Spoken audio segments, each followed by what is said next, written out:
So let's look at another situation. So let's look at a generator connected to an infinite bus. So what happens when you connect a generator to an infinite bus bar? So reminder, the infinite bus bar is a three-phase supply with a constant voltage and a constant frequency. Regardless of the loads that you are supplying to it, you will always get the same voltage and the same frequency. There is no droop. So if you were to draw it, the infinite bus bar would have a characteristic that looks like that: frequency and power. So whatever power you put to it, it will retain its frequency steady. Same thing with your reactive power, Q. Whatever reactive power you draw from it, whatever you want to tap from it, the voltage will remain the same. Okay, and this is the characteristic of your infinite bus bar. But a single generator does not work like that, of course. So what happens when you connect a single generator to an infinite bus bar? Okay, so let's put them side by side next to each other, and they would look like that. Okay, this is what we call the house diagram. So in the case of power, you have on the left hand side the diagram of the infinite bus bar, which is introduced at that point. And on the right hand side, you have your generator that you want to connect to the infinite bus bar. So for the infinite bus bar, whatever power is there, frequency will remain the same at this value. But for your single generator, remember it has the governor droop characteristic. So it will vary along that line. So what you do in the case of a generator which you would like to connect to an infinite bus bar, that's what we talked about, synchronization. You have to alter the characteristics of the incoming generator to match the already existing infinite bus bars. So in case your generator is supplying power to the infinite bus bar at that level, if you want it to supply at that level, at a new level here, call it P2, the droop characteristic will not allow it to match. It does not match. Here is where your generator wants to be, but your frequency of your system is over there. So in order for you to match the two, you then have to see what is the point at which you want to supply at. You want this power to at this frequency F of the bus bar. Let's call it FE. Your no load frequency is here. Okay, so you change the governor set points to match that value. So you have set point 2, right? This is original set point. So what this tells you is that if you want to introduce or you supply an infinite bus bar, whatever amount of power you need to supply to that infinite bus bar, you have to adjust your governor to meet the frequency that is required. Okay, and the same thing would apply in terms of reactive power. You would have to match the terminal voltage of the infinite bus bar to the reactive power that you need to supply. So now let's go a bit deeper into some of the conditions that will be faced when you're trying to connect a generator into an infinite bus. So first of all, we look at how do you change the generator set points, or what happens when your governor set points change without a change in the voltage or the field regulator. Remember, you have both of them on the same machine. So initially you would have, if we look at the phasor diagram, right? So EA and VT, assuming a unity power factor, right? Now, what we would then encounter is that your internal voltage, when it is connected now to this infinite bus bar, if you want to supply power at this point, you are supplying a certain value of PG at this point. In the terms of the phasor diagram, we usually demonstrate power on this axis and reactive power on the horizontal axis. So the vertical is active power, the horizontal is reactive power.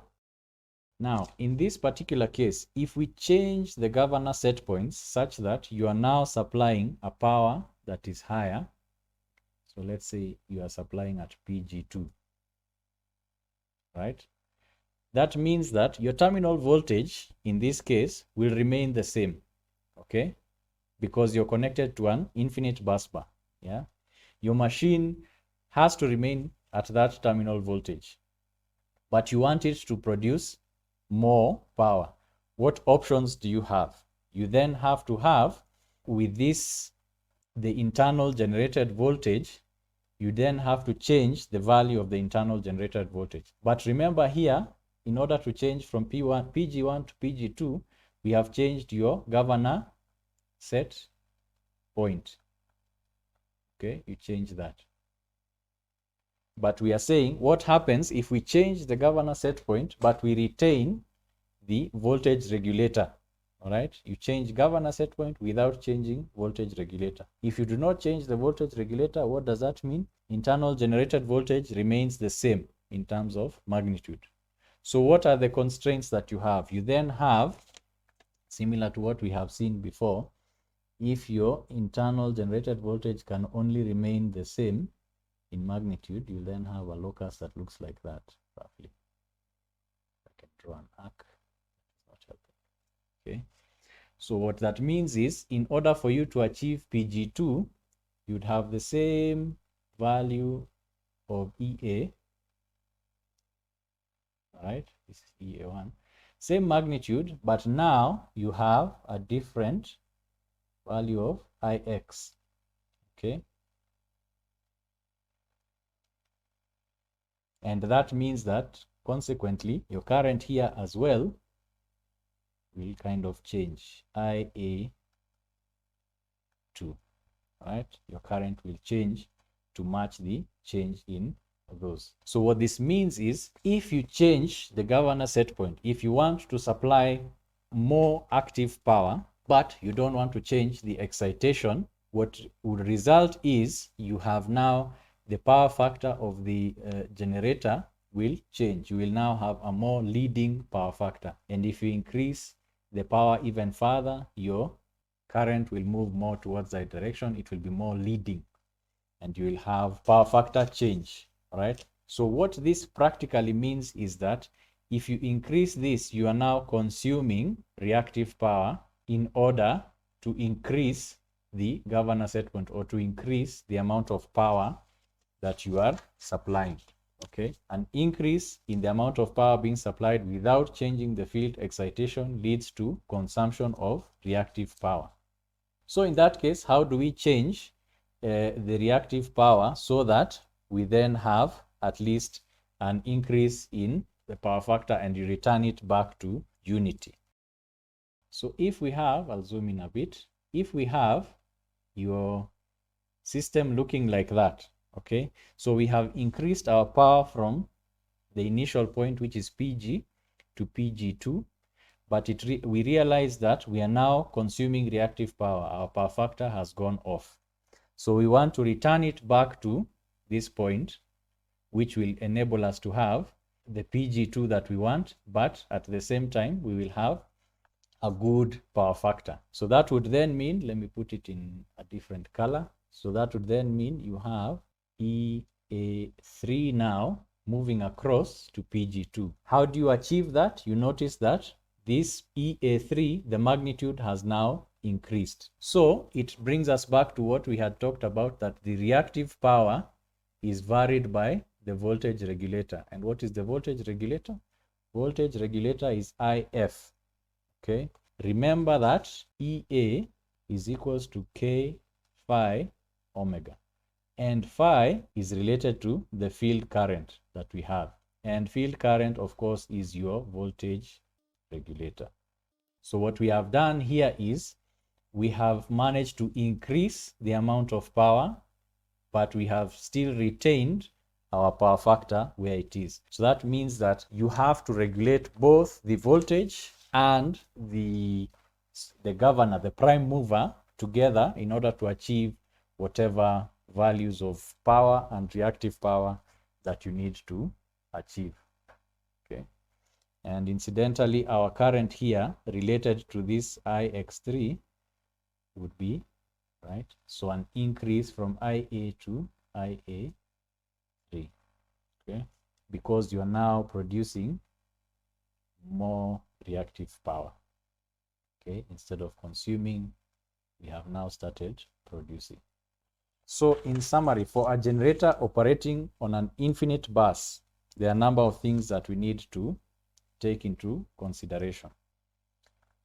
Frequency and voltage are controlled by infinite, right?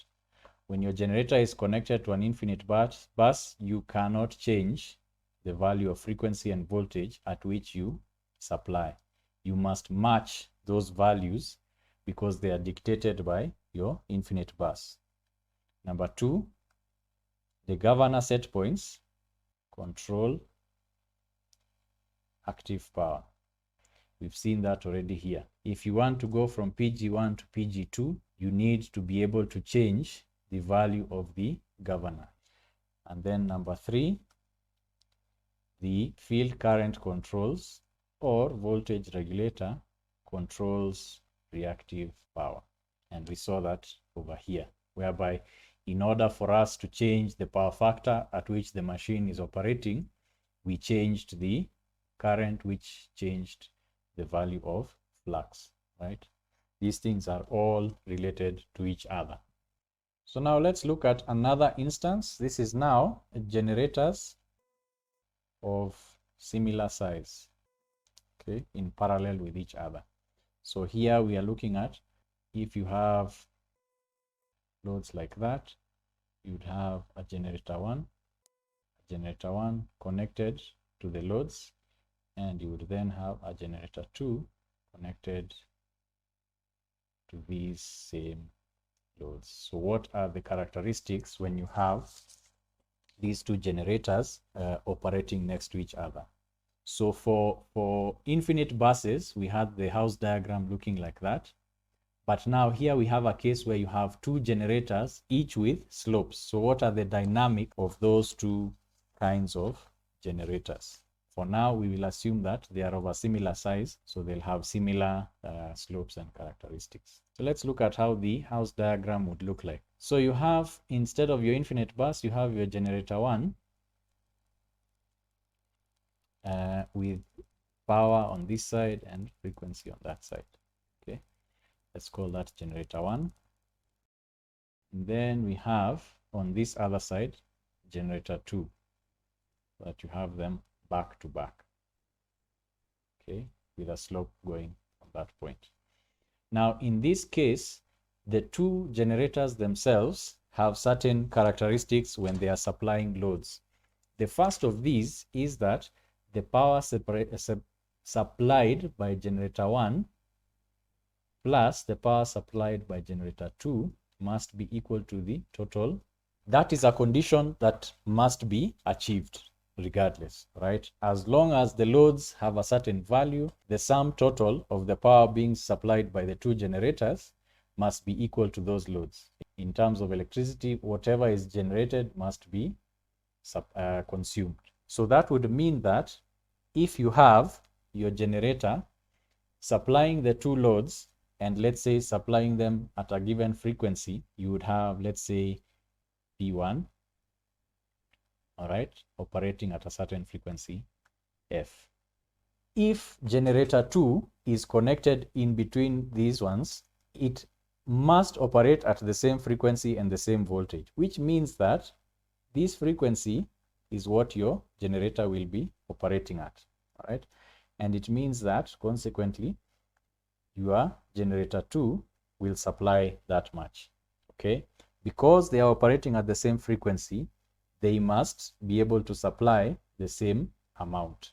Now, if there is any change in the frequency, the generators themselves must be able to match this change in frequency. So if I was to take, let me see if I can shift the balance slightly. If we were to shift it and we want generator 1 to supply more of the load, you notice that your frequency is dropping down to match generator 1. However, it has gotten out of line with what generator 2 is supplying, okay? What that means is you then have to have your generator 2 adjusting its set points so that they will match the power that needs to be supplied. Okay, so you have your original set points, then you have set point number 2. Okay, so you would have to alter, because that relationship of PG1 and PG2 must remain the same. This total load being supplied must remain the same, and you would have to alter either one or both of them to match those characteristics. Similarly, you can have a similar discussion about the reactive power being supplied. So similarly, the amount of reactive power being supplied has to add up to a certain amount. So if this is QG1, this is QG2, your terminal voltage there, it is operating at a certain V1. If we were to change the values and we shift it along, say up to down here, that would mean that you now have a second value of voltage, V2, and you need to also have another set point 2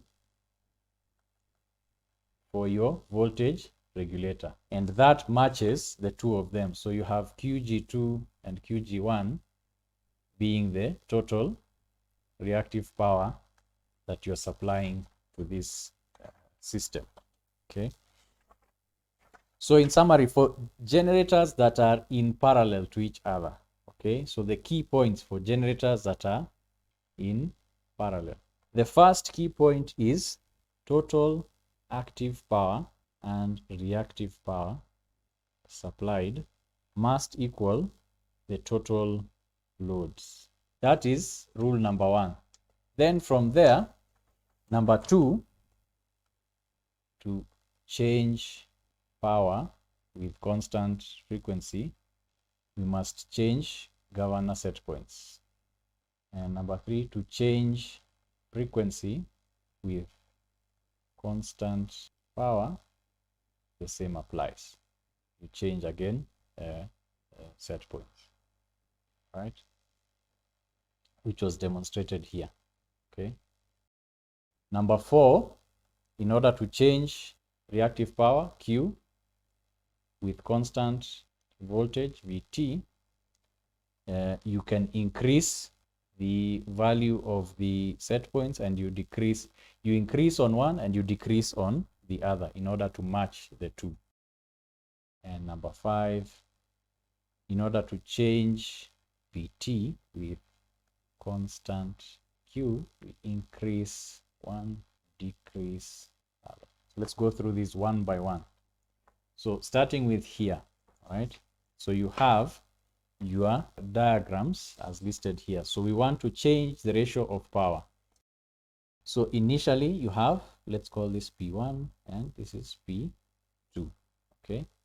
But you want to retain the constant, the frequency being constant. So what do we do? Yeah, you want your frequency being constant, but you want to change. You want P1 to produce less. Say you want it to come here, say P1A, right? So let's see how that would look like.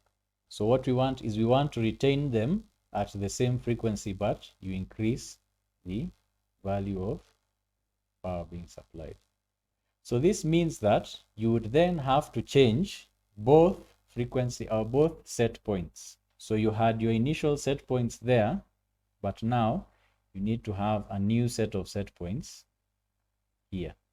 Okay, so in this case, you are decreasing your set points, but in the other case, you are then having to increase, right? So in order to maintain the same ratio of P1 to P2, yeah, supplying the same load, remember, the sum total must remain the same. So that value has to remain the same. In order to keep the same frequency, you'd have to decrease the set points of generator 1, but increase the set point of generator 2. So that's the case number 2 that we've written here. To change the power with constant frequency, change the governor set points, as we've indicated. Increase one and decrease the other.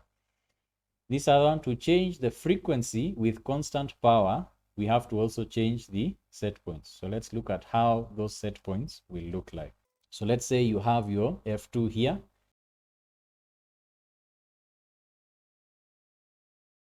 So in this case, we've said we want to change the frequency with constant power. So P1 and P2 remain where they are, but we want to increase the frequency. So in this case, we will then have, you want your frequency to increase, but your powers to remain the same. You want your frequency at F3 instead of F2, right? So frequency goes up that direction. What you will then have to do, of course, is you change the governor set points of both in order to meet the new frequency demand that you have. Okay, so what we then see is, in order to maintain the same power but increase the frequency, the set points of both have to be changed. So to change the power with constant frequency, increase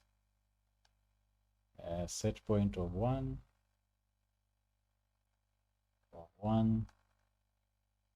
and decrease the other. And here we increase set points of both. So let's look at now for reactive power. So in case you want to change reactive power and retain your voltage, what do you need to do? This is QG1, this is QG2, A. So we want to retain the voltage as the same point, but we want to change the ratio of reactive power being supplied. So let's say we want to decrease what is being supplied by generator A. Voltage remains the same at that point. So in this case, QG1B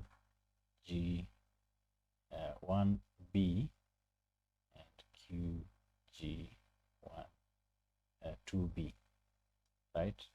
Once again, set point there and set point there. So what you've seen is similar to what we had seen before. Your set point, one of them goes down, one of them goes up, right? So in this case, you increase one and decrease the other. And in order to change VT with constant Q, you want to change VT with constant Q.